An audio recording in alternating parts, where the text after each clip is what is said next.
Toshniwal, dietitian, जगदे मामा इथे.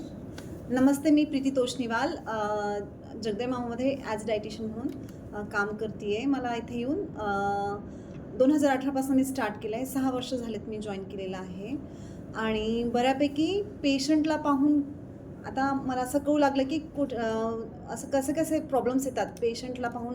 आणि असं पण इन जनरल लोक काय चुकीचं करतात त्यामुळे आयसीयूला भरती होतात, किंवा त्यांचं लॉंग टर्म काय चुकलं आहे की त्यामुळे त्यांना म्हणजे ॲडमिट करावं लागतं. आणि असं न्यूट्रिशनमध्ये पण सांगितलेलं आहे. आहारशास्त्राचा सब्जेक्ट झाला माझा, तर त्याच्यामध्ये पण असं डीपली स्टडीमध्ये सांगितलेलं आहे की कसं खाण्याचं योग्य प्रमाण काय असतं.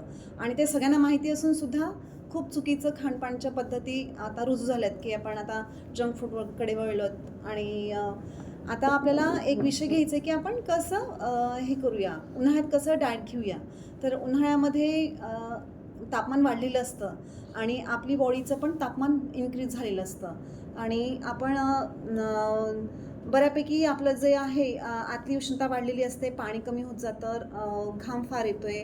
तर त्यामुळे असं असतं की पाणी वाढवावं लागतं आपल्याला, पाणी जास्त घ्यावं लागतात. आणि जे आपली डायजेस्टिव्ह सिस्टम हॅम्पर होते उन्हाळ्याच्या दिवसात, पचनशक्ती बरोबर राहत नाही. बाकीच्या सीझनमध्ये आपली डायजेस्टिव्ह सिस्टम चांगली असते, पण उन्हाळ्यामध्ये ती हॅम्पर पडते. तर त्यामुळे उन्हाळ्यामध्ये जड अन्न खायची नसतात.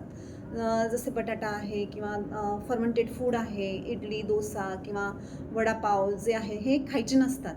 तर मोस्टली पाणी वाढवायचं आहे. तर सपोज काही काही मेडिसिनमध्ये आयुर्वेदमध्ये सांगितलेलं आहे की गोंदकतिरा आणि सब्जाचे बिया ज्या असतात त्या चांगल्या असतात, घेतल्याने त्यांनी शीतलता मिळते.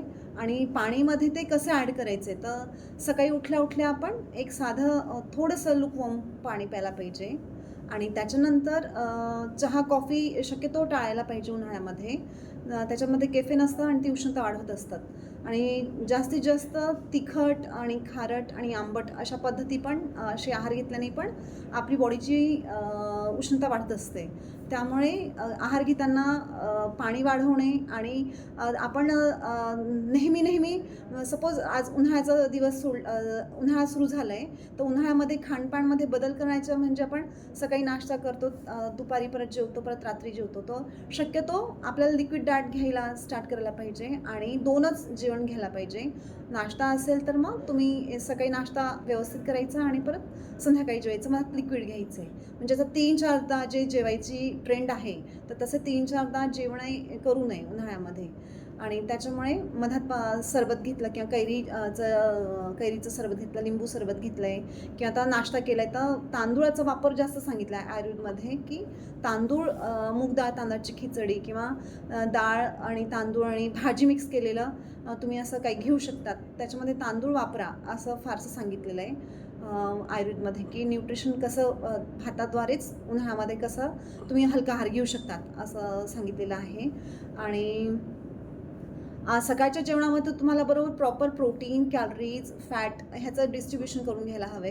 आता जेव्हा मी डाएट सांगतो प्रत्येक पेशंटला, तर त्याला नाश्ता, दुपारचं जेवण, रात्रीचं जेवण हे असं असतं.